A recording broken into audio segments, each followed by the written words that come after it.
Hello माँ, मैं रवि बोल रहा हूँ। कैसी हो माँ? मैं ठीक हूँ बेटे। ये बताओ तुम और बहू दोनों कैसे हो?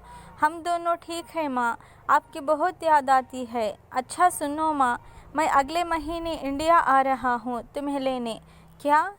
हाँ माँ, अब हम साथ ही रहेंगे। नीतू कह रही थी कि माँ जी को अमेरिका ले आओ, वहाँ अकेली बहुत परेशान रही होगी। हेलो, सुन रही हो माँ?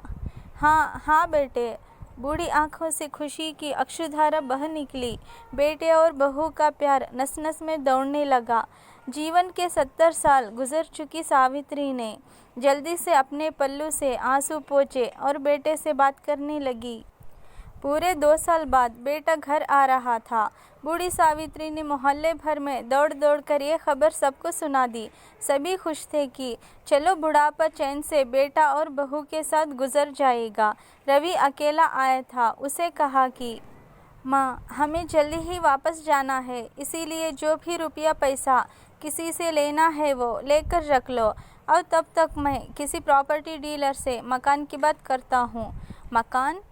माँ ने पूछा। हाँ माँ, अब ये मकान बेचना पड़ेगा, वरना कौन इसकी देखभाल करेगा? हम सब तो अब अमेरिका में ही रहेंगे।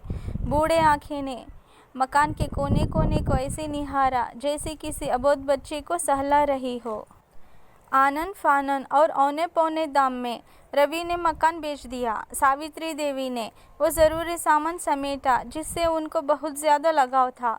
रवि टैक्सी मंगवा चुका था। एयरपोर्ट पहुंचकर रवि ने कहा, माँ, तुम यहाँ बैठो, मैं अंदर जाकर सामान की जांच और बोर्डिंग और वीज़ा का काम निपटा लेता हूँ। ठीक है बेटे। सावित्री देवी वहीं पास की बेंच पर बैठ गई। काफ़ी समय बीत चुका था। बाहर बैठी सावित्री देवी बार बार उस दरवाजे की तरफ देख रही थी जिससे रवि गया था, लेकिन अभी तक बाहर नहीं आया। शायद अंदर बहुत भीड़ होगी सोचकर बूढ़ी आंखें फिर से तकत किए लगाए देखने लगी। अंधेरा हो चुका था। एयरपोर्ट के बाहर गहमा-गहमी कम हो चुकी थी। माँ जी, किससे मिलना है? एक कर्मचारी ने वृद्ध से पूछा। मेरा बेटा अंदर गया था टिकट लेने, वो मुझे अमेरिका लेकर जा रहा है, सावित्री देवी ने घबरा कर कहा। लेकिन अंदर तो कोई पैसेंजर नहीं है। अमेरिका जाने वाली फ़्लाइट तो दोपहर में ही चली गई। क्या नाम था आपके बेटे का? कर्मचारी ने सवाल किया। रवि। सावित्री के चेहरे पर चिंता की लकीरें उभर आई। कर्मचारी अंदर गया और कुछ देर बाद बाहर आकर बोला, माँ जी, आपका बेटा रवि तो अमेरिका जाने वाली फ़्लाइट से कब का जा चुका। क्या? वृद्धि के आंखों से आंसुओं का सैलाब फूट पड़ा। बूढ़ी माँ का रोम रोम कांप उठा। किसी तरह वापस घर पहुँची जो अब बिक चुका था।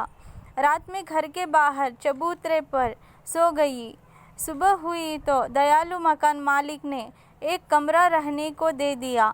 पति के पेंशन से घर का किराया और खाने का काम चलने लगा। समय गुजरने लगा। एक दिन मकान मालिक ने वृद्ध से पूछा, माँ जी, क्यों नहीं आप अपने किसी रिश्तेदार के यहाँ चली जाए?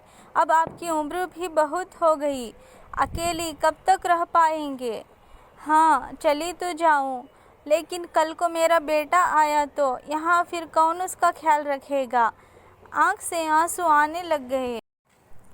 दोस्तों, ये कहानी से हमें यही शिक्षा मिलती है कि माँ बाप का दिल कभी नहीं दुखाना चाहिए और धोखा तो कभी नहीं देना चाहिए।